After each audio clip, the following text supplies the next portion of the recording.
Hey, it's Mac with PriceActionTradingSystem.com, and it is Monday. It's October 20th. This will be our chart lesson for today.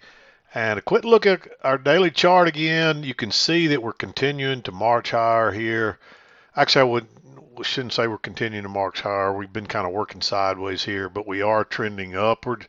The, the long-term trend line is still intact. Will we get through this midline this time? We'll have to see.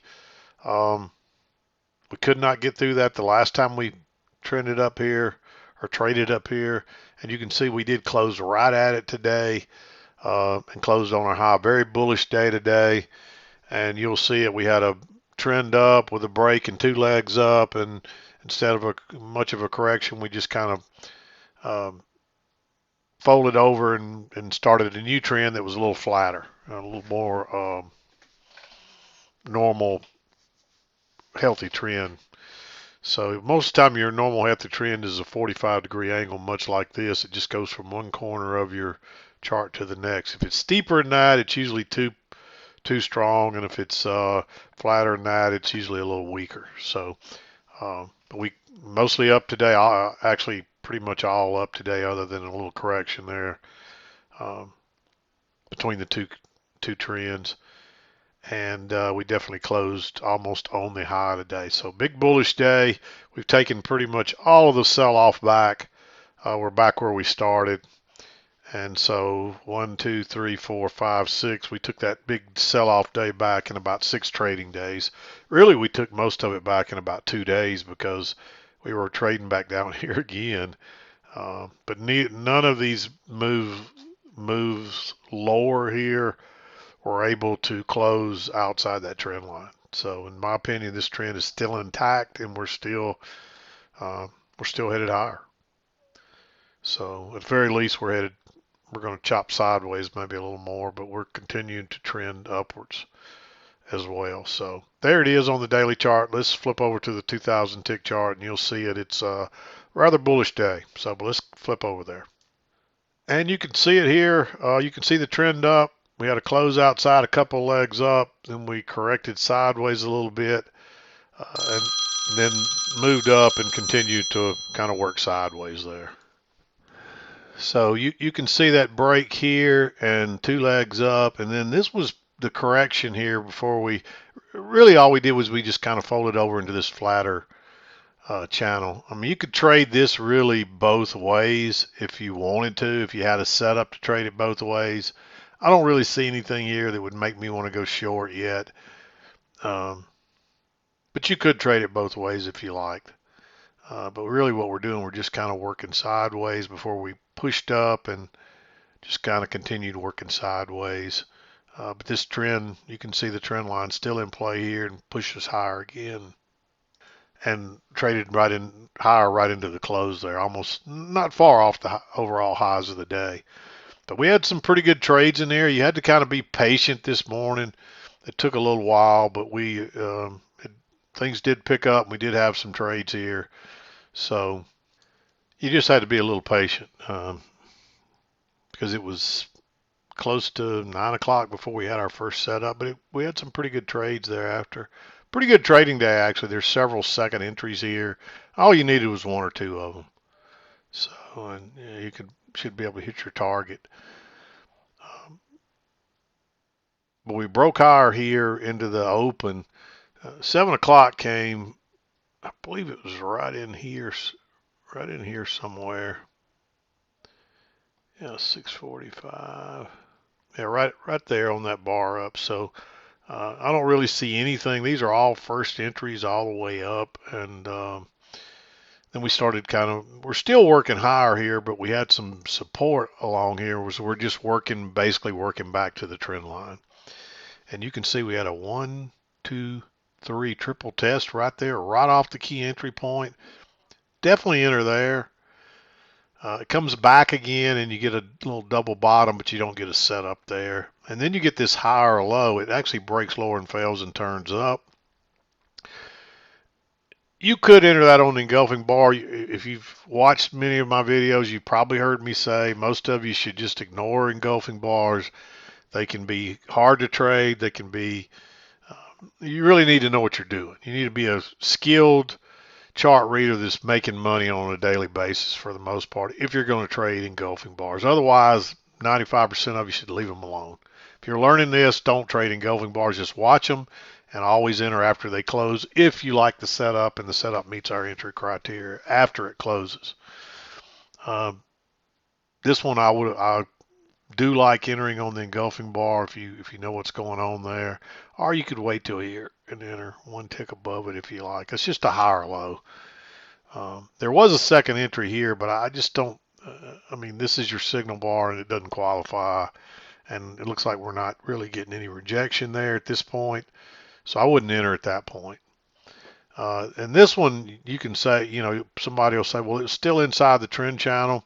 Yeah, I don't care. I got the trend line here. I got this a triple test here. I'm going to enter that one. And you see it did try to come back. So maybe I should have marked it green originally, but I like that in real time.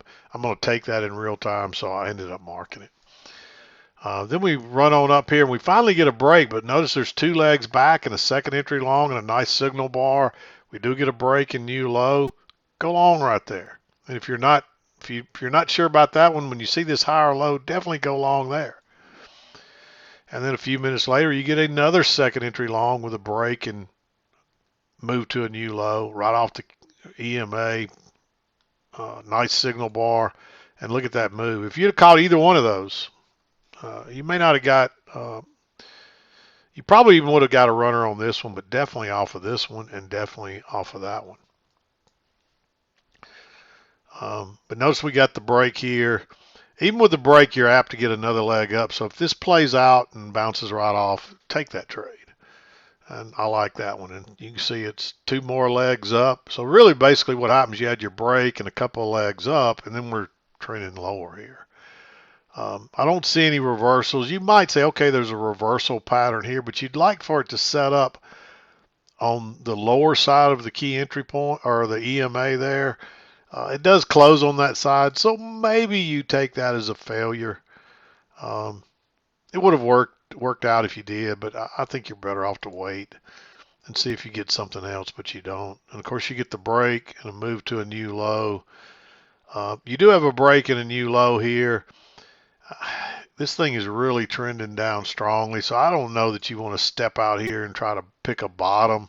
I think you need a higher low, and you just don't get anything. It just runs back up, and then you're chopping sideways here. I don't think you can enter there. Of course, we do get a failed breakout here, but I don't see anything there that would make me want to go short yet. I think you have to have a lower high here. And then you bounce again, but you're still in this downtrend. I marked this right here. Somebody asked me about this in the forum.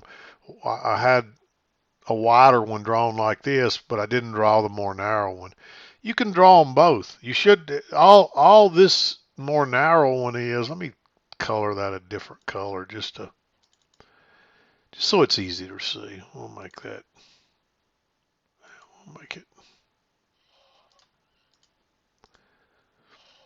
hell, I don't know if that makes it any easier to see or not. Let's go a little darker. What about the orange? Okay. Yeah, you can see it a little better there.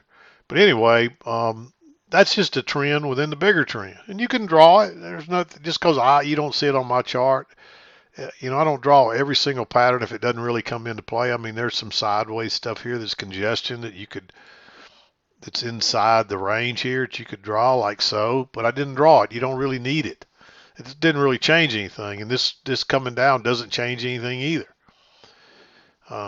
It's still, you got this bigger trend line, and people will say, well, how do you know which one? You draw them both, and what you have to understand is there's patterns within the patterns. There's ranges within a trend. This is a bigger two-tiered trend, but there's a range in here.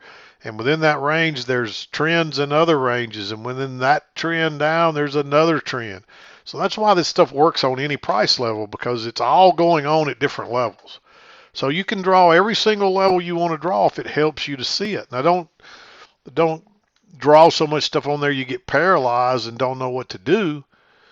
But if you see it, just because I don't draw it doesn't mean it's not there. I can see it. I can glance at this chart in just a second and see every bit of this without drawing any of it. I draw it anyway because it helps you to better visualize it. But I may not draw every single last thing because I don't want my chart so cluttered up that I can't tell what's going on at the same time. So just keep that in mind. Um, but yes, there are trends within channel. There's ranges within trends within channels within trends within. I mean, they're all at every level. There's something going on. There's a pattern going on. So yes, this is just a trend within this wider one now. And you might get one that's just a trend on its own, like this one. So anyway, just keep that in mind. But we run back down here. I didn't like this higher low here because we're still in this down channel.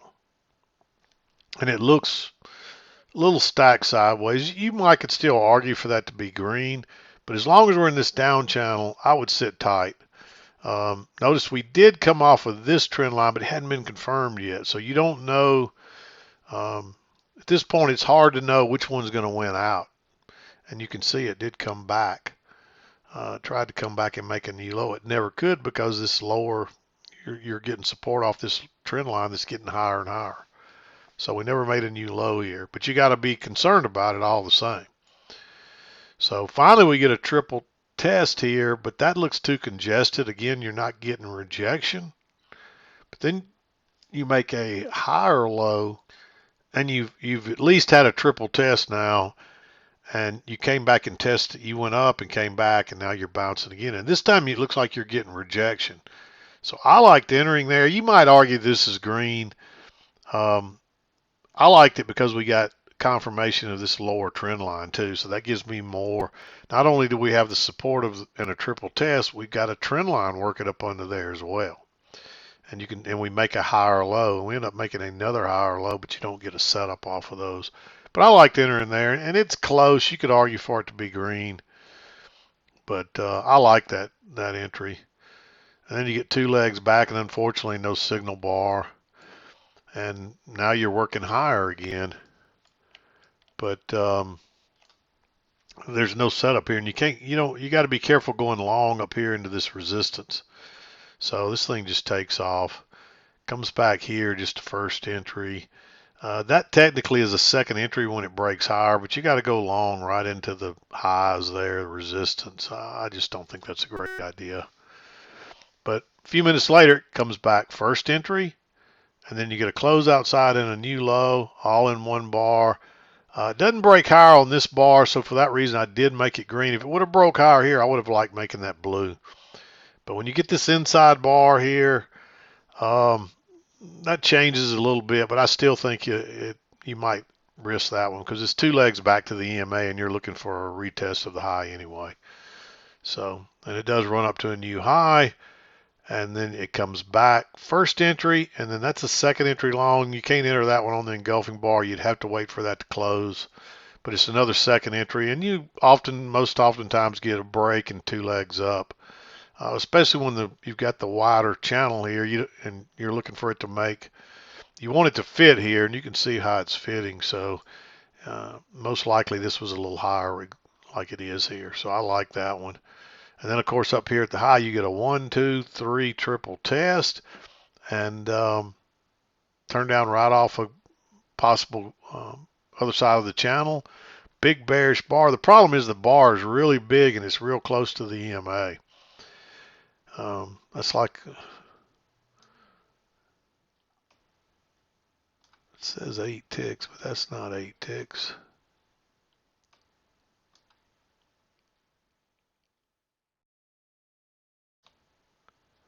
I don't know why that's saying 8 ticks. Well, maybe it is 8 ticks.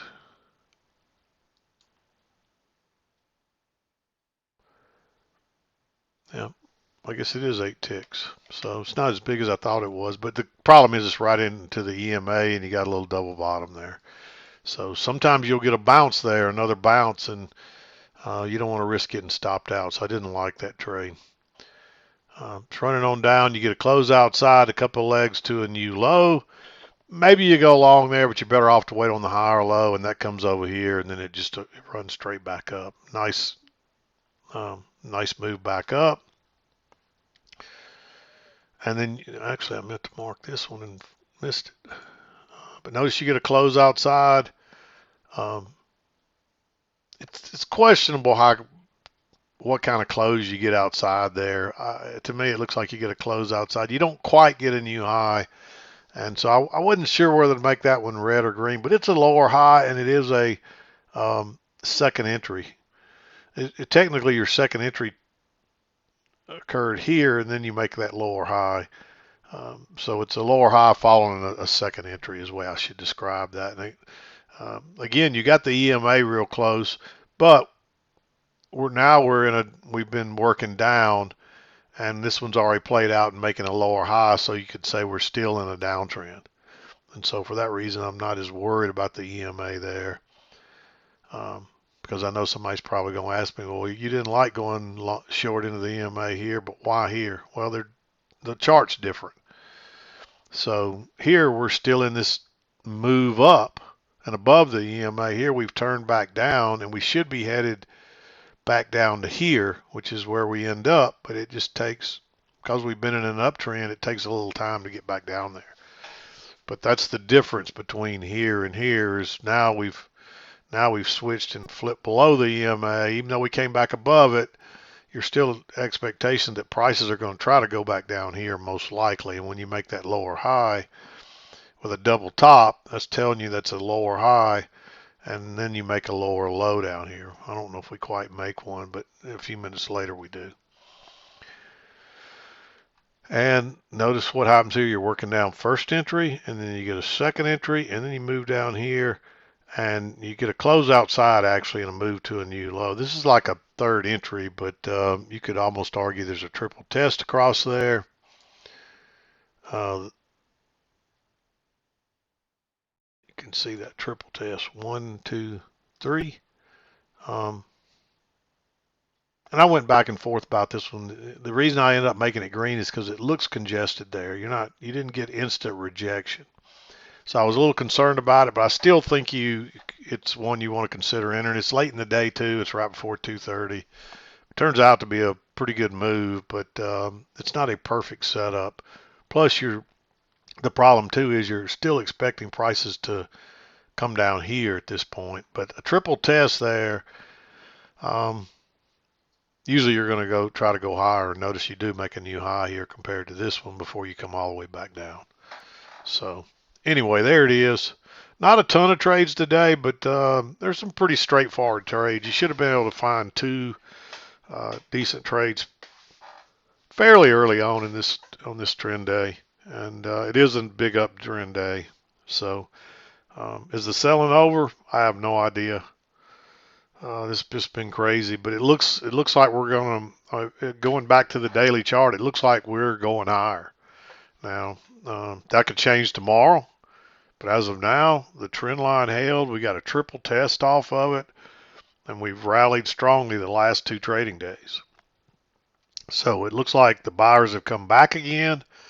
How long they stay, this time we'll have to see. But this has been a really strong rally. This lasted a long time. And my guess is it's probably not completely over yet. Maybe we're starting to see some cracks in it, and but we hadn't had a big correction. And let's just flip back over that chart one more time. Let's go back to the daily chart. I backed way out here, but you can see this long-term trend. This goes all the way back to April. We made a low back in April, and we had a spike up, and we went to this channel, and we didn't even come back to confirm this channel until here. So we made our second low swing back in June, maybe early July, end of June, early July. Well, let's just see what the date is on this. June 23rd, we made the second part of the swing up here. And we didn't come back and confirm it until, so from June all the way to October. And so the biggest we had some corrections, but they're just not very big. That was probably the biggest one up until this date. And this looked really serious for a couple of days, but now when you back way out and look at the big picture, it looks like we really just had one bad trading day. And we kind of consolidated that and have heading higher again. So, I mean, it still looks bullish to me. It looks like we just needed a correction, and we got one. So we'll have to see what tomorrow brings, and if we continue to make, I wouldn't be surprised if we don't make another new contract high on this thing tomorrow. It wouldn't surprise me at all. Now we may not, but wouldn't surprise me if we did. I still think we're going to go higher yet. We may top out here soon, but I still think we're going to make another contract high before it's over. So, in fact, it wouldn't surprise me if this thing doesn't keep trending higher and late until later in the year, closer to the holidays or something. So, anyway, there's a lot going on out there. We're not just locally here in the U.S., but worldwide. There's a lot of things hanging over the market that make traders nervous that could affect the market. And so people are right to be a little skittish of the market right now, especially when we're making these long-term highs. So just don't go overboard with anything. Be ready to switch gears if it turns over and turns down. As day traders, it doesn't affect us as much because we're only interested in what's happening today. If it's trending up today, we're going to go with it. If it's trending down, we're going to try to go with it. If it's chopping sideways, we're going to switch to range rules and try to buy the support and sell the resistance. And if the range is wide enough to have a trend within it, we'll trade that trend. So that's our game plan. So we don't really care where it goes as long as it's moving is what we really want. When it doesn't move, that's when it gets hard for us to make any money. So the key is just not selling out to any one direction and being prepared for whatever it throws at you. So anyway, I think we're going higher. Again, I could be wrong. We're still trading within this one big bar, so this is still sideways stuff, but you can see we did break higher here than what we've been able to do. Break and close higher than what we've been able to do for the last week or so. But we've pretty much taken this whole sell-off back and took a little of that back, plus some. So again, wouldn't surprise me if we go higher. We'll have to see what happens. But I'm going to wrap it up for today. We'll be back again to do it tomorrow. This is Matt with PriceActionTradingSystem.com, and we'll see you next time.